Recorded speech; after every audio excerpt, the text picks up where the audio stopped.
Hello, thank you so much for having me. My name is Benjamin Toff.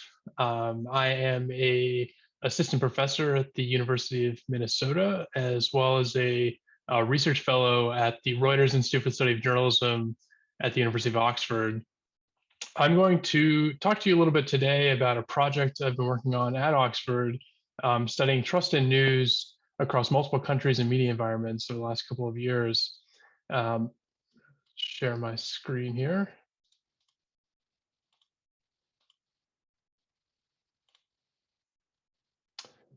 So this project, as I mentioned, has a number of different components and dimensions to it. There's sort of three key questions that we're focused on, and I'm going to talk a lot about bits and pieces of all three in my presentation today. The first of which is sort of how to go about actually defining trusted news. So how to really understand what's being measured in surveys or other ways in which we try to get at the idea of trusted news. Additionally, we're trying to understand what might be driving some of the declines in trust that we're seeing across many different countries around the world, in some places by double-digit margins over the last few years. We think there's a number of different possible explanations. There's a lot of changes that have occurred in the media environment more generally, adoption of digital media, social media for accessing news. Going along with that, there's a lot of changes in journalistic practices as well, in terms of the way that journalism uh, is practiced in many different countries. Um, of course, there's also changes in the political institutions that we know from past research is often very much intertwined with how people feel about news and journalism, and different cultural factors may be also at play here. People's ideas about what it is to report the news or what it is to be a journalist are not just shaped by journalism itself, but by the broader culture. And the last thing that we're really focused on in our project is trying to get a better handle on if we do think that some of these declines in trust are real, what can actually be done about it? What could news organizations pursue to try to reverse some of those declines? Our project focuses on four countries: the US, the UK, Brazil, and India. And the idea here was to get a mix of different kinds of media environments, different places in which different digital technologies are used. So WhatsApp is used very heavily in Brazil and India, less so in the US and UK. But to try to also look at not so many different places around the world that it wouldn't prevent us from actually looking sort of in depth in any single place to be able to understand some of these nuances. And we're doing this through a mix of different kinds of data collection. So we are talking to people through qualitative data collection, in-depth interviews, focus groups, that sort of thing. We're conducting original surveys in all four countries.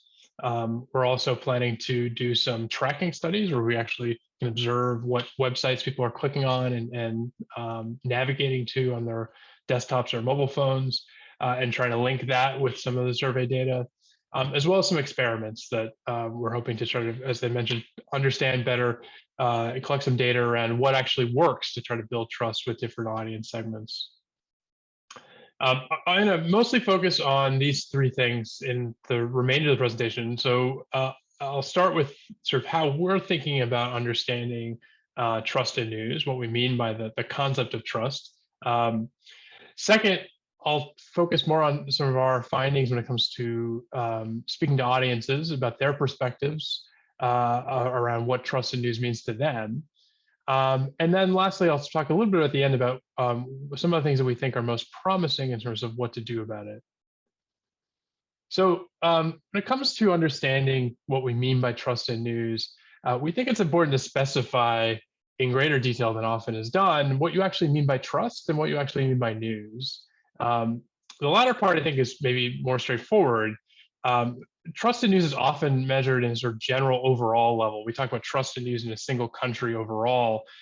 And this is often measured through survey questions like this, which is from the Digital News Report, which is a large multi-country survey of news audiences that the Reuters Institute conducts every year. They ask to what extent people agree with the statement, I think you can trust most news most of the time, or I think I can trust most of the news I consume most of the time. And you do see some differences there depending on the way that the question is asked. But we're sort of producing one level of trust on average across an entire population. But we also know this is from some of our survey data, when you ask people about specific news sources, people have a variety of different attitudes about a range of different sources. This shouldn't be surprising to any of you who are journalists, or any of you who are pay close attention to different kinds of news organizations in your own media environment. There's very different levels of trust in an outlet like the BBC versus something like the Sun newspaper, or Daily Mail, and tabloid newspapers in the UK that are much less widely trusted. And so we think it's really important when thinking about trust in news to be thoughtful about what object of trust you're actually talking about. So differentiating between, say, news media in general or news overall versus news on social media or news on television, individual news brands, or even individual journalists or particular pieces of news content. A single person can have a variety of different attitudes where they're actually differentiating between these different forms of news. Whereas others may just have a sort of general overall sentiment towards all news media and doing less of that kind of differentiating. The second part of this is really thinking about what you mean by trust. As I showed you those survey items a minute ago, a lot of research in this area doesn't really differentiate what you actually mean by trust. They just sort of ask in a general sense and allow respondents to interpret however they mean. But we think there's a lot of different aspects that go into it. There's different, we've sort of isolated 3 different dimensions, one of which is the one that I think gets most attention, which is people's actual experiences with news itself. So their evaluations of the performance of the individual brands or news media in general in their country. And this has to do with things like whether the coverage is accurate, whether they find it to be fair, whether it's comprehensive, whether they perceive it as being biased. And we do think that's an important dimension of trust, but it's not the only one that matters when it comes to the way people are forming their attitudes around news media. We also think preconceptions are particularly important. So the ideas that people come to the survey or to sort of the way that they navigate the information environment with a lot of different ideas about what news means and what role it should play in society and why. And then cues play another important role. So the messages and claims about news that politicians or other leaders are deliberately circulating on their own. We do think this also plays an important role in shaping people's attitudes towards news and their trust in individual sources. So when we think about audience perspectives around trusted news, we've really heard a lot of interesting pieces to this. So we've published several different reports so far. Our 5th report was published earlier this month. They're all available on our website.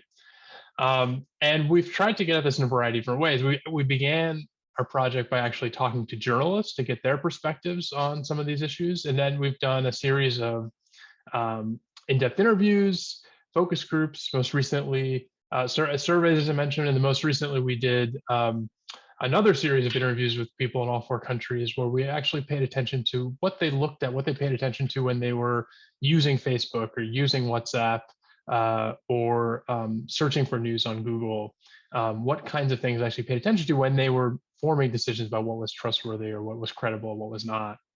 And I'll just give you a kind of broad overview of some of the things we found. And one of the most striking things is the difference between the kinds of things that journalists tend to focus on when you talk to them about what they think is important for building trust versus the kinds of things that audiences actually tend to highlight. So journalists tend to be especially focused on things like transparency about how the news is made, the importance of sort of engaging with audiences on a human level. They're pretty focused on the role of digital platforms in shaping people's relationship with news, aspects of the media environment like polarization, partisanship. And it's not that these things aren't important to audiences, but they just tend to get a lot less emphasis when you talk to audiences about what they're thinking about when they are thinking about what they trust and what they don't trust. For audiences, it's a lot more instinctual. People tend to focus more on a kind of reputation or familiarity with a brand. It's their sense of history or heritage of an individual brand, or whether they feel like the brand or the news organization connects and is relevant to their everyday life, as well as things like the presentation style, the language that's used, how a brand appears. All of these things sort of come together in a way to shape people's sense of whether something is trustworthy or not, in a way that's a lot more nebulous, a lot less tied to the specific practices of the journalism itself. So I'll give you some examples of this from my interviews. This is an example of a man we interviewed in the UK.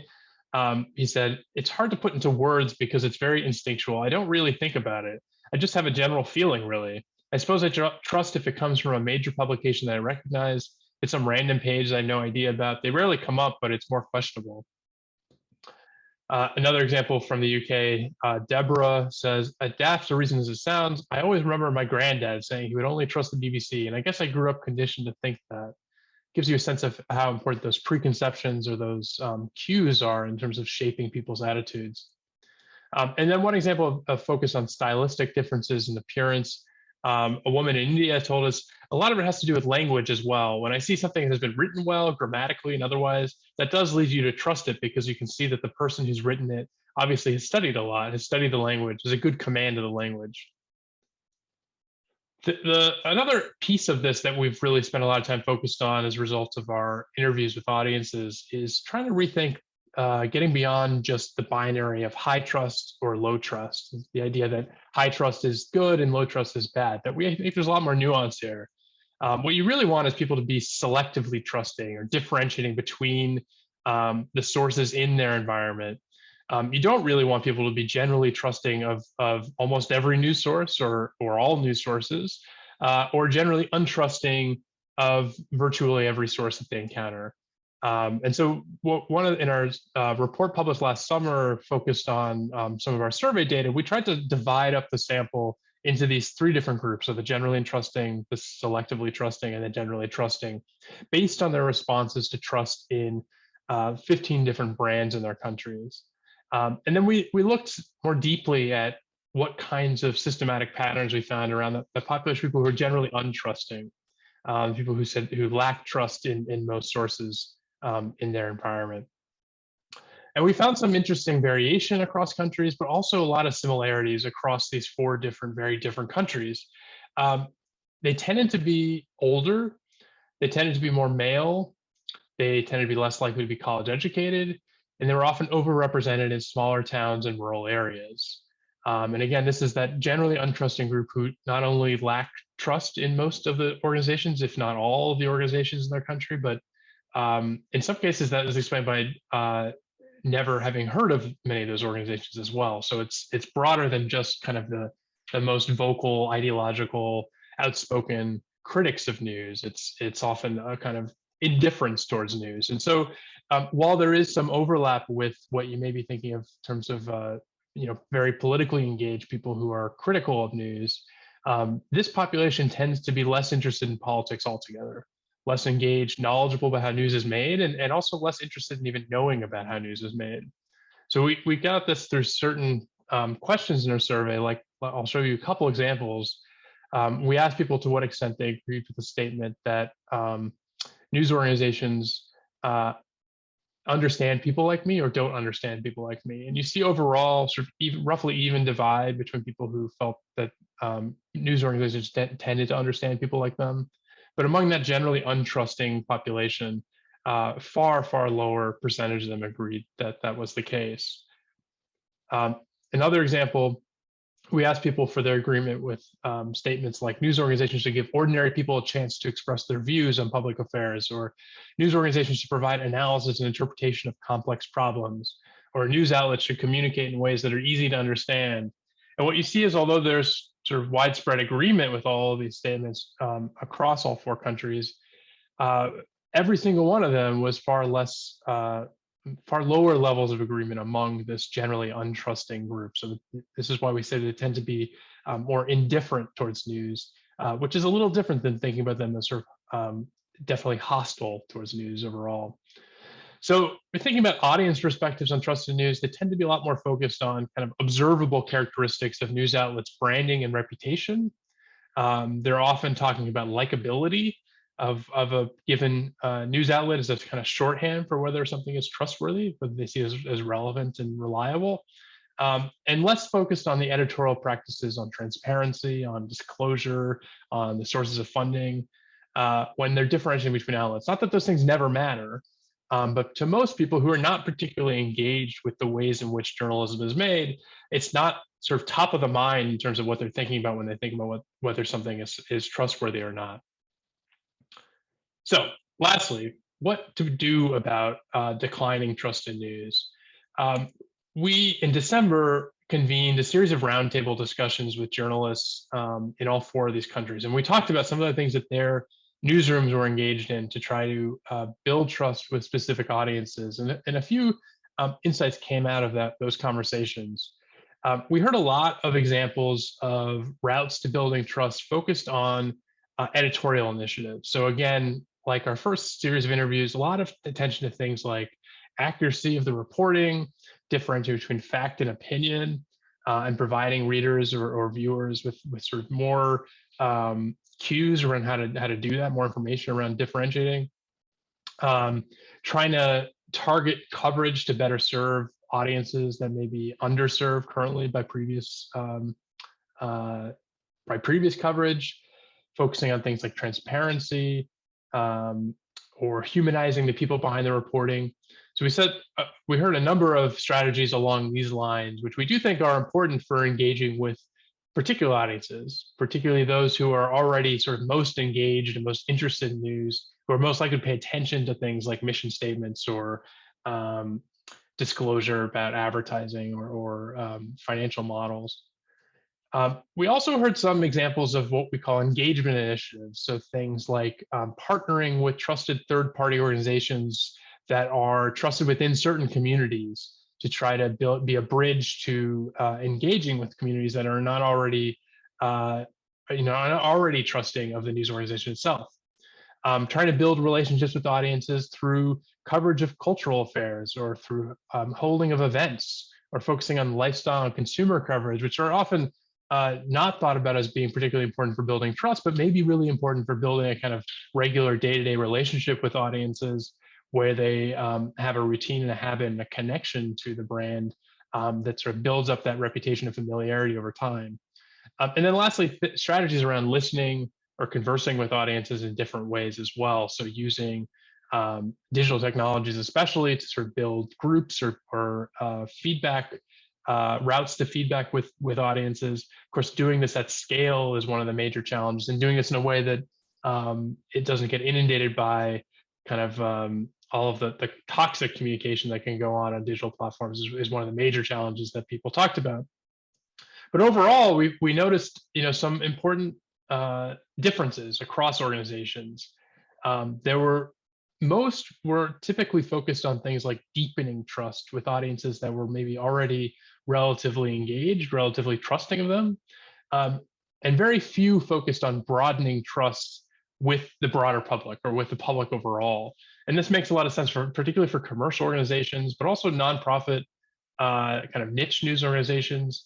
They're never going to reach the full broad public, and the things that are going to be most effective at deepening trust with those who might be converted to be subscribers or paying readers may be different strategies in the ways in which you go about trying to build trust with audiences who are already sort of disconnected, disengaged from news overall. And so the other piece of this is thinking about trust as an end in itself versus trust as a means to an end. And to be frank, most news organizations are really thinking about trust as important as a means to an end, rather than actually being an important end in itself. I'll just give you one example of something that came out of these conversations. This is an Indian journalist who asked to remain anonymous given what they were saying, but pointed out, are you going to try and build trust with a bunch of people who are regularly trolling you online or attacking you online? No. I don't want to build trust with such people. Who do you want to build trust with? In today's market, it's impossible to build trust with every reader. You must draw boundaries. This gets at these trade-offs around building trust in depth way versus in a broader way.